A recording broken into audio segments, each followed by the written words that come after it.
It's important for this island because the island itself had not had a lot of love for a really long time.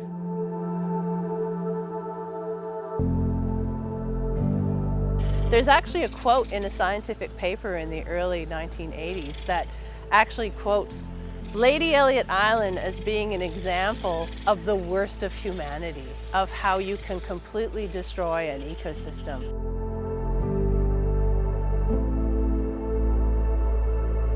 To see it come from that to now being shown as being one of the healthier reefs on the entire Great Barrier Reef is an amazing story.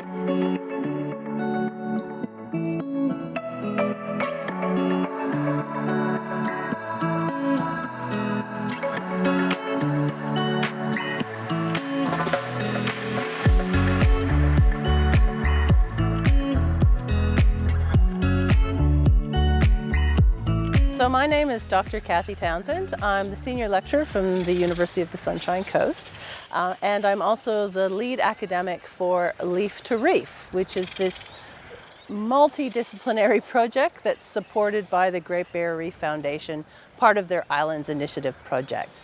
So we're here on Lady Elliot Island. As you'll see as we go through the story, Leaf to Reef itself is a project that's been brought together around concern about some of these coral reef islands, because these coral reef cays and reefs like Lady Elliot Reef are undergoing a huge range of different types of pressures.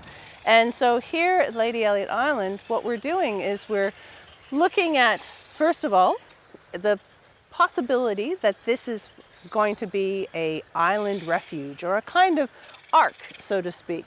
As climate change kicks in and as animals are having to deal with temperatures that are really hot further north, those mobile creatures can actually pick up and move, and they will actually start to move into these southern cooler waters like Lady Elliot Island. And the team here, our team from Leaf to Reef, has actually done some early level modeling, and it turns out that this reef, unlike all the other reefs on the Great Barrier Reef, will either maintain its biodiversity or increase its biodiversity. That's what's predicted to happen in the future. But to understand that and to see that happening, you need to understand what's here already.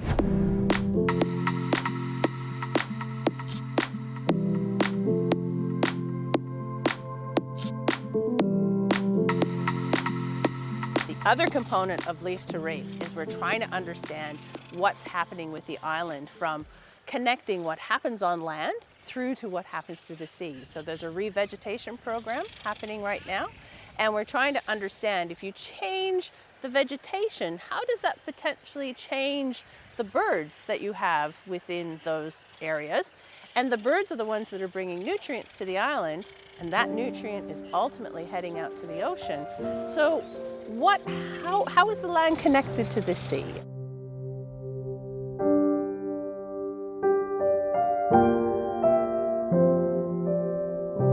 So I've brought together this amazing team of experts that have a range of skills that is absolutely fantastic. So as I said, I'm the project leader of this particular group. We've got Chris Dudgeon, who is a specialist in computer modeling. She does a lot of shark tagging and is basically my second in command. She is very much leading this, so she's the project lead. We've got Asia Haynes, who is our communication officer, and she does a lot of work with the manta rays in particular, but a lot of the other animals, particularly a lot of fish and sharks and rays as well. She's very fortunate to have two of the world's best computer modelers and experts in climate change, Dr. David Scoman and Dr. Anthony Richardson. And they are experts in climate change, but they're also experts in plankton dynamics. Speaking of plankton, we also have Julian, who is our plankton expert who's come in from CSIRO and has been really helping us trying to understand the types of plankton that we have.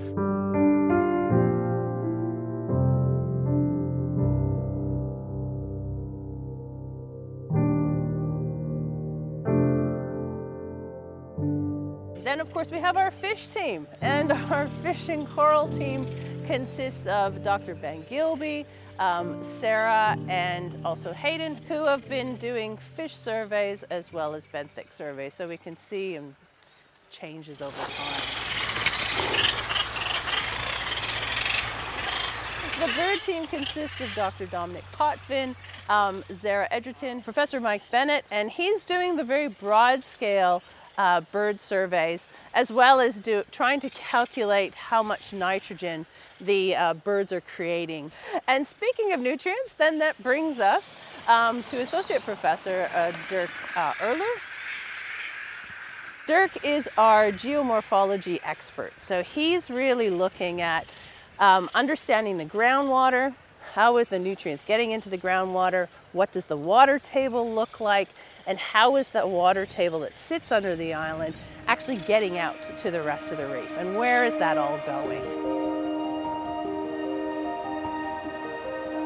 And then the other team is the turtle team, and the turtle team is myself and Caitlin Smith and Jason Vandermeer from Griffith University, and we're looking at the impacts of things like plastics and other toxins that might be happening on animals within the region.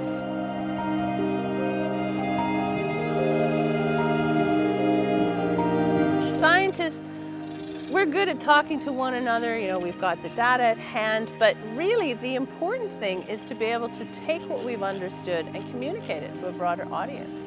Because if we can take the general public on a journey with us, things like climate change all of a sudden aren't a big scary dropping out of the sky type of things, because if the audience or the general public are taken along the journey of the understanding, and science isn't a final, like every time we go out into the field we learn new things, and so it's not like this is the way it is. We are adjusting and changing. So things like this, you know, the things that we're doing here is really important.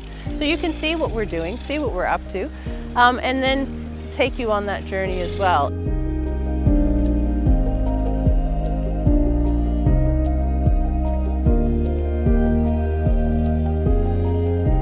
Me as an individual, I haven't got all the answers. You know, I haven't got all the answers to, say, for example, figure out ways to solve climate change or ways to figure out how to stop marine debris, but I can help contribute a bit of information. And once people have understood that, then they can go forward and come up with ideas themselves. Well, what can I do to help? What is the small thing that I can do in my own person to help to reduce the impact on the environment and help make it a healthy and vibrant place into the future?